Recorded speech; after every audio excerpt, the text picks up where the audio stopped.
how many of you feel like as an ISA, really the number one thing you hear is more contacts, dial, dial, dial, talk to more people. It's all about numbers, right?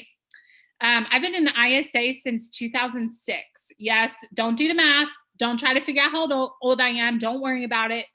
But I've been in ISA for a long time. And really, the dominating theme of that career that I hear from people around me is more people, more contacts, more dials. It's all about that. And quite frankly, that's a little de-energizing, right? And yeah, I just said that. It's okay. Um, the thought that the only thing that I can do to control my success is talk to more people doesn't feel very strategic. So I want to say this on the front end, and then we're going to dive into what are some ways that you can increase profitability, increase production without only hitting more contacts. It's not really all about that. So I do want to say first, I'm definitely a believer in contacts and dials. Really, everything starts with a conversation. So if we're not positioning ourselves to have conversations with people, you're never going to have closings. You're never going to reap the results that you want. So please hear this, that contacts are important. Yet one thing I've noticed as a coach that works with a lot of you and with a lot of ISAs and agents working on conversion is that they're focusing so much on talking to more people. How can I increase my speed to getting to people? And we're neglecting some key conversion points. So what I mean is an example. Let's say that you're currently at a 3% contact to set ratio. So that means you set one appointment out of roughly every 33 people. Well, what if we instead could help you get to a 5% conversion ratio or even a 6% conversion ratio? That would mean you're now setting one out of every 16 to 20. Well, you add that up over the course of 100 contacts, and now instead of setting 3 appointments, you're setting close to 4 or 5 appointments because we increased your conversion. And so there's a lot of things you can do that are significantly more that strategic as an ISA or as an agent for that matter than simply more people, more contacts, more dials. So today, frankly, there's a lot of things we could talk about, but today we're going to hyper focus on a few key things, and I'm going to give you some tips. I'm going to give you some language patterns to increase your conversion. By the way, while I do that, I love interaction. I love seeing the crowd. I know I can't see you, but I'd love to hear from you. So while I'm going, if you would just type in the box, tell me your name, your position, and where you're located, that would be really awesome. All right, get your pens and papers ready because I'm going to give you some language patterns. So let's say that you have someone pick up the phone and they say, you know what, I'm really busy, call me later. I don't have time to talk right now. That's very, very common as a lead generator, right? That probably happens multiple times a day. Well, I know for me, a long time ago, I would just say, okay, thanks for letting me know. And I would hang up and move on.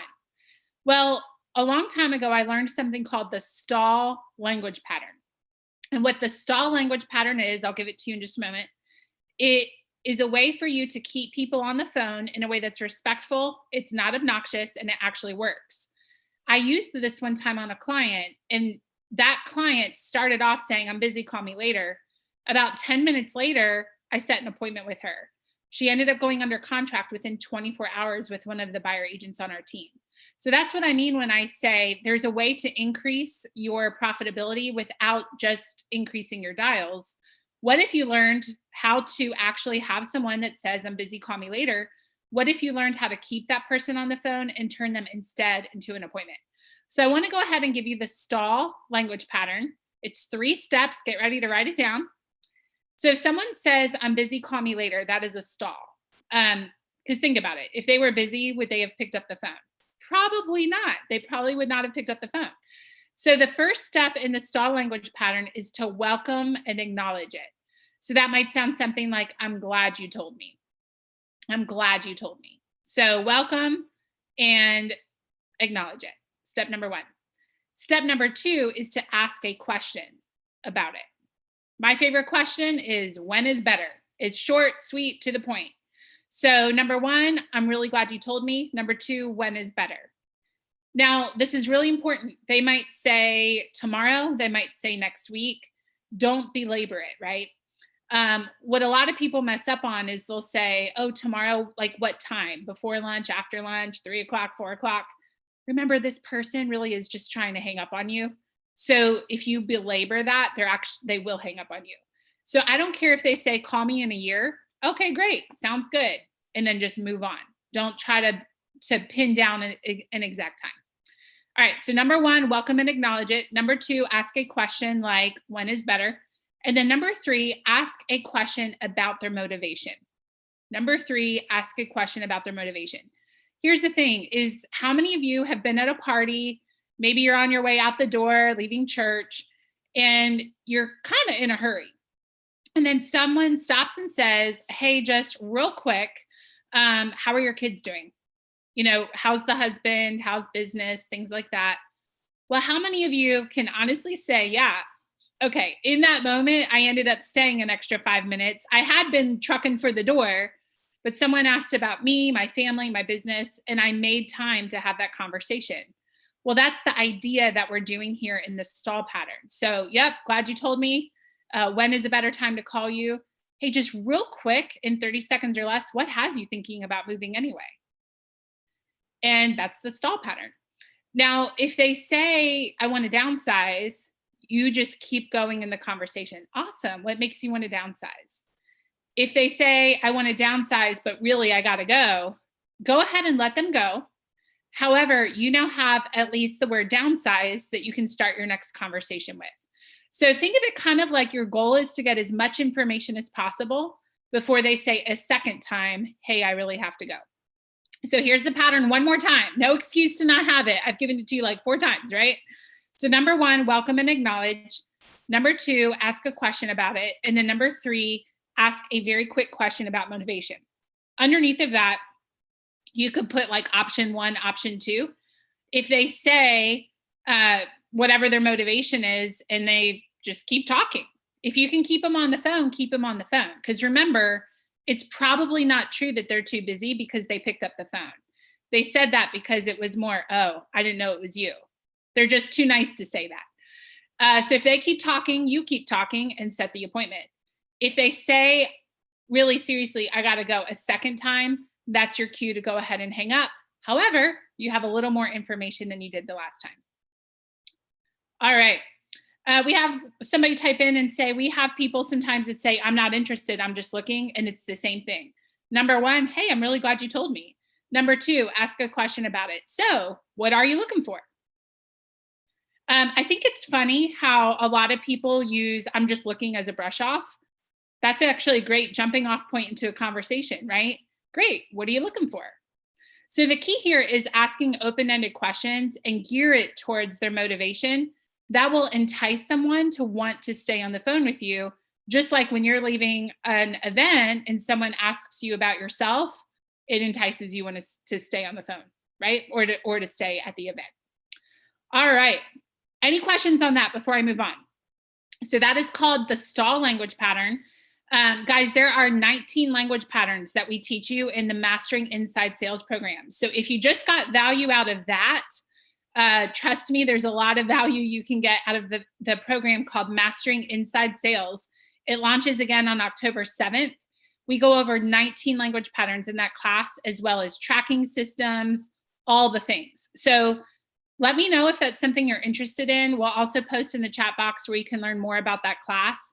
But just know that is a small snippet of a lot of things that you'll learn in that program. And yes, a question came in, does I'm just looking count as a stall? And yes, it does. Yes, it does. All right. So let's go on now to what are some other ways that you can increase your appointments without just simply talking to more people? I'm going to give you another language pattern. So what I find in coaching people and looking at their numbers, which by the way, this is why you need to track, because tracking is what tells us your opportunity. Tracking is your GPS, and it lets us know what you're doing right. And it also lets us know where does it make the most sense for us to direct our attention? Where's your biggest opportunity for improvement? So a lot of times when I'm looking at a coaching client's tracking, I'll notice their contacts are pretty good. Their appointment set is pretty good. However, set to held is like 40%. So I find a lot of people when they come into coaching or they join Mastering Inside Sales, when they set an appointment, only 40% of them show up. Well, I don't know about you guys, but I look at it like, gosh, what if I just set the same exact amount of appointments? I just got a whole lot more of them to show up. That seems like it would make a lot more strategic sense. I'm not working any harder. I'm not working any longer. I'm not talking to any more people. I'm just making sure the people I'm already talking to and already setting appointments with actually show up and keep the appointment. So let me give you a language pattern for that. Are you ready? This is a good one. Haro, my team owner, taught me this years ago, and I now coach to it. It works beautifully. So we're going to assume that you're on the phone with someone and you're having a great conversation. You've already gotten their motivation, you've pre-qualified them, and you're at the very end of the conversation and you've realized, yep, this is someone that makes sense to set an appointment with. We're going to move forward. You are going to do a couple things in order to set an appointment that sticks. Now, remember, this is a recorded webinar. It will be emailed to you because you registered. The reason I'm saying that is this is a longer language pattern, and you will have the recording that you can watch back to get the whole thing if you don't grab it all right now. So don't worry. All right. So say that I'm setting an appointment with you. I want to build value that we are really busy, because I don't know about you guys, but I do not want to go to the chiropractor or the heart surgeon that has all the time in the world. Because if he has all the time in the world, that's a little concerning. Why are you not busy? Do you not know what you're doing? Why don't you have any clients? Well, how many of you go to set an appointment and you ask the client, well, when are you free? When's good for you? When are you free? That's not really something that is going to create any sort of urgency to getting this person in the door. So what you instead want to do, step number one to setting an appointment that has an 80% stick rate. This has been proven time and time again, 80% stick ratio when you use the pattern I'm about to give you. So number one, you're going to say, let me put you on hold for just a second and check the calendar. When you put someone on hold, it creates value that, wow, this person or this team must be really busy. So I don't care if you are wide open. You might be setting an appointment for yourself, or you might be on a team and you know everybody's pretty available. I don't care. Put them on hold and it will make it seem as if you are really, really busy. So you're going to say, number one, okay, great. Let me put you on hold for just a second and check the calendar. Put them on hold for a minute. Then you're going to come back and step number two, and just grab some key phrases here. Step number two is going to say, okay, great. It looks like we can carve out time. And that's one of your key phrases. Looks like we can carve out time at either 3 o'clock today or 5 o'clock tomorrow. Which one of those can you commit to? And commit to is another key phrase of step number two. So number one, put them on hold, check the calendar. Number two, you're going to make sure you use the words, we can carve out time at this spot or this spot. Which one of those can you commit to? And the reason we're saying commit to is it's not when works for you, when's best for you. Those are fine. It's not the end of the world if you say it. But I don't know about you guys. I want to be the best. I don't want to be average.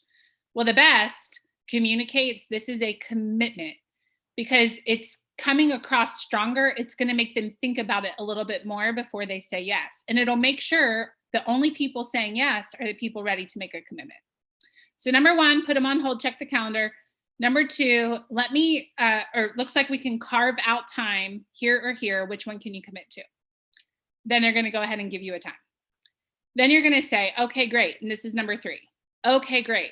I'm going to save this spot for you. So that's a key phrase of part number three. I'm going to save this spot for you. What that means is I'm going to turn away everyone else that wants to meet with us tomorrow at 3 o'clock. So somehow write down, if you don't grab that whole thing, write down the idea that we're going to turn away other people for your commitment. So I'm going to save that spot for you. What that means is I'm going to turn away anyone else that wants that spot. Is there anything that you can think of that would prevent you from keeping your commitment? So big ideas of number three, we're going to save the spot. We're going to turn other people away. With that in mind, is there anything that you can think of that would prevent you from keeping your commitment? And by the way, it's good to throw in there some of their motivation. So, Hannah, is there anything you can think of that would prevent you from keeping your commitment? We're really excited to help you downsize so you can move to Arizona. Something like that. Now, if they say, well, I got to check with the spouse about picking up the kids from school, if they're in school, what you're going to do is say, great, I'm going to put you down in pencil. How quickly can you check with your spouse and get back to me so we can save that spot for you? That just communicates so much value. It communicates this is a commitment. And so again, if they say, well, I'm not sure, I got to check. Again, just tell them, okay, I'm going to pencil you in. How quickly can you get back to me? Guys, when I first rolled this out as an ISA, I honestly was pretty concerned about, is this going to work? Is this, I'm a little nervous. And it was amazing to me. It was almost like if you say jump and they say how high. There were people that would say, well, I can get back to you tonight, after dinner. I'll talk to my spouse. Well, when you communicate, okay, I'm just going to pencil you in, how soon can you get back to me about that?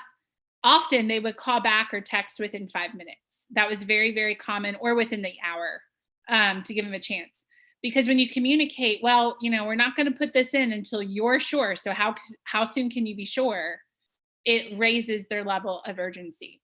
So just to recap, to set an appointment that shows up 80% of the time, not 40%, you're going to say, number one, let me put you on hold, check the calendar. Number two, okay, it looks like we can carve out time here or here. What can you commit to? And then number three, once they pick a time, number three is, okay, great. What I'm going to do is save this spot for you and turn away anyone else that wants that spot. Is there anything you can think of that would prevent you from keeping that commitment? And there you go. Using that language pattern, I have seen teams go from a 40% show ratio to an 80% show ratio within a matter of 2 weeks. Now, I don't know if that happens for everybody, but I've seen it happen with multiple people in coaching. It really is a dependent upon how well you master this script and how quickly you get that down. Another tip for appointments showing, because again, how can we increase our money, our income, without just increasing our number of contacts? One thing that I've learned is if you have an appointment and you set it more than 48 hours out, so if it's not tomorrow or the next day, the show rate it significantly drops off. So you might use this script perfectly, and if you're setting someone up to be 6 days out, you're not going to get an 80% show ratio. Okay. So that would be the other trick, is making sure you're setting appointments to happen within 24 to 48 hours. If it needs to be more than 48 hours, maybe your agent's out of town, maybe they're out of town. First of all, you can do virtual these days. So that helps to do a remote appointment. But the other thing is, make sure you stay in touch with them at least 24 to 48 hours. So the idea is, once you have an appointment commitment, do not go more than 24 to 48 hours without contact. Ideally, that appointment is happening within 24 to 48 hours. All right, so I've given you guys a tip about appointment setting as far as the hours, no more than 48 hours, given you 2 language patterns, and we've got about 10 minutes left. So I want to open it up to questions. I keep it specific to, not what's your circle script or what should my schedule be. This webinar is for the purpose of, how do I set more appointments, or how do I increase my conversion and not just only work on my contacts? And I hope you guys are seeing there's a lot of ways that you can work smarter, not harder. Again, we talk a lot about this in the program Mastering Inside Sales that launches October 7th. All right, let me check the questions box here real quick.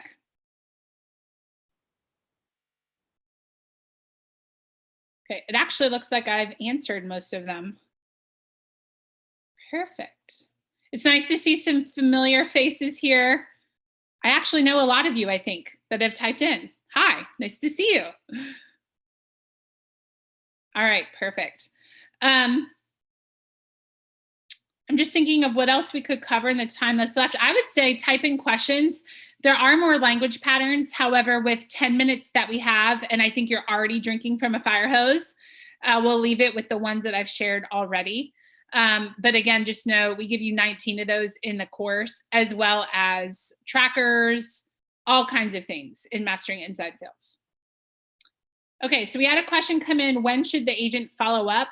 On what? So give me a little bit more information. I will say in general, as an ISA, I don't believe in handing anything to the agent until that appointment is qualified, meaning I've asked the pre-qualifying questions and then actually set the appointment. So I look at it as my job as an ISA is all the way up until they actually are meeting with the agent. That's fully my responsibility. So I believe that the agent doesn't really need to follow up until after they've met with the client. Now, that being said, some of you watching this may not be licensed, so that might be a little bit different on your state, in your state, depending on licensure requirements. All right. Well, I don't see any other questions coming in as far as how to set more appointments that actually show up so you increase your closings. So if we don't have anything else, oh, Pam says, when does the agent follow up after the appointment is set? So I'll tell you the ideal, and then I'll tell you what I learned to do just in case. So ideally, I set that appointment and say that it's tomorrow. The agent will call before the appointment tomorrow, and it's not a confirmation call because, guys, I don't know about you. If I order something on Amazon or back in the days when we used to order plane tickets, I didn't think it totally went through until I got the confirmation. So we never want to make a confirmation phone call because it sounds like I can still cancel this if I want to because it is not yet confirmed. What we can do is a reminder call. So say that I set an appointment for tomorrow. I might tell the client, you may hear from the agent before tomorrow just to introduce themselves. Don't expect them to, but if you see a number pop up that you don't recognize, go ahead and grab it. It might be the agent you're going to meet with. And they will see you tomorrow at 3:00. Because I want to set the expectation that they won't hear from the agent because it doesn't always happen. However, in the ideal world, the agent will call them before the appointment just to remind, hey, I'm looking forward to meeting with you tomorrow. It's not a confirmation. So it would sound something like, hey, Christina, I'm really looking forward to meeting you tomorrow. Hannah told me that you have this reason to move, and here's some of your details. I'm really excited to meet with you tomorrow. I just wanted to introduce myself. So again, I believe that it is the ISA's full 100% complete responsibility to get that appointment to show and to be qualified. Once they've shown, that becomes the agent's responsibility at that point. Again, different teams might do this a little differently. It's not right or wrong. That's just what I personally find works best. And ideally, the agent would introduce themselves before the appointment starts. Hopefully that helps answer your question. Okay. We had a question, when does training begin? So the next Mastering Inside Sales class launches October 7th. So it's going to be the first Wednesday of the fourth quarter, if that helps you remember. It'll be later in the day, Wednesday afternoon. I'm not 100% sure on the time, but I think it's 3:30 to 4:30 Eastern. Don't hold me to it. But every session is recorded so that if you're not able to make it live, you can go back and watch it. So we're actually running Mastering Inside Sales right now, group 1. We're about halfway through. A lot of them watch it later. So if you sign up, you'll have access to all the recordings of the whole course. We have an 18 webinar series over the course of 6 months. And again, we go over all these language patterns. Good question. Okay. When calling to confirm prior to the appointment, what's a great language pattern? It's not, I don't know that it's necessarily a language pattern. Also nice to see you, Paul. It would be more reminding them of their motivation. So I didn't go over today how to dig for motivation. It's not something, that wasn't the purpose of today's call. We do go over that in the class. However, what I would say before I call them or before the appointment would be, hey, Paul, it's Anna. Hey, I just wanted you to know that I'm really excited about your goals. The ISA told me that you're looking to downsize so that you can buy an RV, travel, and see your grandkids. I think that's awesome. So I'm really looking forward to meeting with you about your goals, and we'll see you tomorrow. Something like that. I will say this isn't a language pattern, but it is vital in my mind to make sure that you have people actually keeping appointments, showing up and signing, all things that will mean you have more conversions for the same amount of contacts you have now. Is every time you talk to them, make it about their appointment or make it about their goal. Guys, if I said to you, let's have a webinar, woohoo, you're gonna be on Zoom, YouTube, however you're watching this, and I know you are not at all tired of webinars. Let's do it. Well, that doesn't sound very exciting, right? But what's motivating is, hey, let's do a webinar on how you don't have to work so hard. That sounds kind of good, right? Let's do a webinar on that. Now more people are interested in showing up. There's a ton of you on here today watching with us because that appealed to you. Well, let's think about this. How many of you love appointments? Like when you have a doctor's appointment, you cannot wait for that doctor's appointment. I mean, nobody, right? Nobody loves doctor's appointments, but we love what we get by going to the doctor appointment, right? So I tore my ACL years ago. I didn't want to go to the doctor. I didn't want to have surgery. But if the doctor says, hey, Anna, and I promise, guys, I'll tie this back to real estate. But if the doctor said, hey, Anna, how soon do you want me to cut your leg open and reconstruct your ACL? I would have said never, thank you, goodbye. But instead, in our meeting, he made it about the physical activities I wanted to do once my knee was healed. So our appointment, yeah, he talked to me about what he was going to do to my knee, which sounded terrible. But he also talked to me about, well, what are your goals? And I said, I'm a kayaker. I love to go hiking. I'm very active. I like to weight lift. I want to be able to do all that stuff. So he made our conversations about my goals and how he could help me kayak and go weightlifting and hiking. He didn't make it only about the surgery. And I think in real estate, we often get very transactional. Hey, we're going to meet on Saturday to go over your listing and marketing. That's boring. I love you guys, and I'm sorry, that's boring. So maybe it's, hey, we're going to meet Saturday to go over your marketing and your listing so that you can downsize, get the equity out of this house, buy an RV, and go travel the country and see your grandkids. That's really why we're meeting. So it's not really a specific language pattern, but it's more the concept of remind them that the reason that they're meeting is the goal. And yeah, we'll talk about house stuff, but it's not, hey, let's get together and do market reports. Woohoo.